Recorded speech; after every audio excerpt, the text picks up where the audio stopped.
Cuando España conquistó Guatemala en 1524, apenas habían dos sociedades, que eran los españoles y los indios.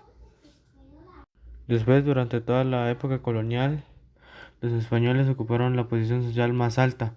Su número aumentó en los siglos siguientes, con la llegada de los inmigrantes, hombres y mujeres, y por el nacimiento de los hijos de estos, a los que se le dio el nombre de criollos.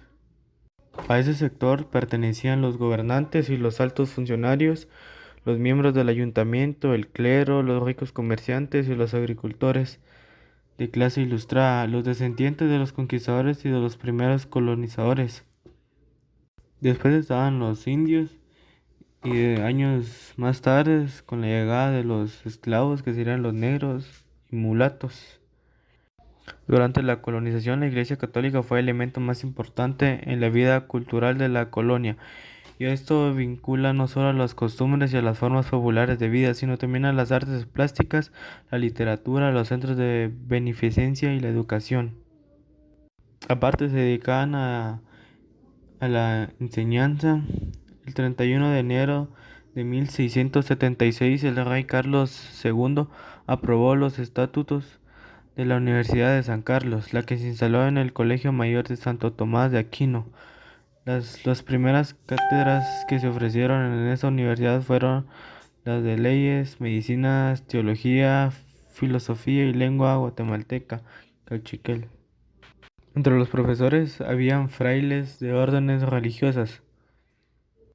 Ahora bien, la economía durante la colonia, la agricultura fue la actividad económica más importante. Como los indígenas eran los esclavos, cultivaban maíz, frijol y hortalizas.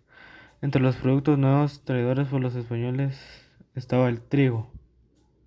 Los españoles también trajeron animales domésticos que se convirtieron en especies comunes: gallinas, caballos, asnos, vacas, cabras, ovejas, cerdos, entre otros.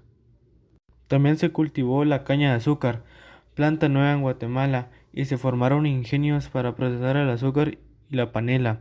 El cacao fue originalmente el producto de exportación más importante y se mantuvo un cultivo principal durante toda la época colonial, pero se dio el primer lugar al añil o jiquilite, que conservó un mayor valor como producto de exportación hasta principios de la época republicana.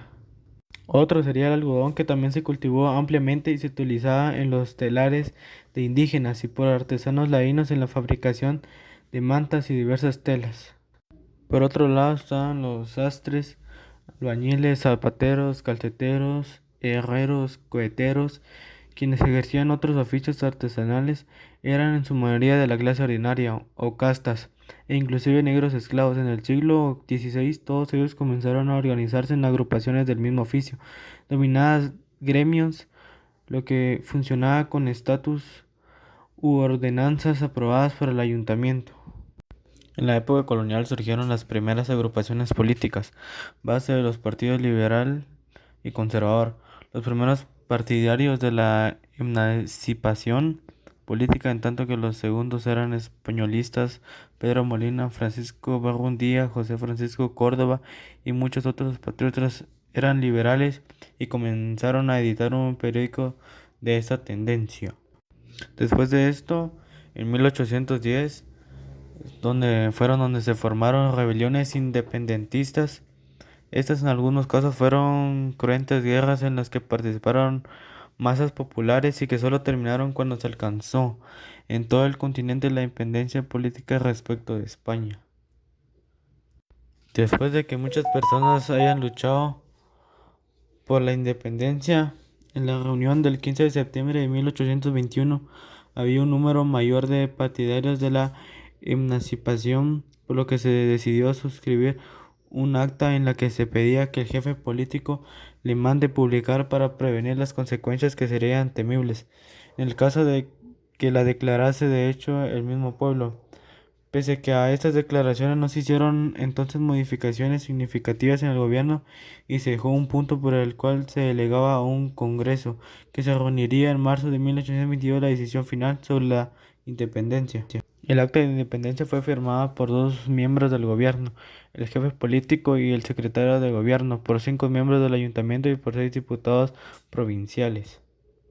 Pese a que se diga que fue una independencia de España, eh, los beneficiados fueron los criollos, que venían siendo casi lo mismo.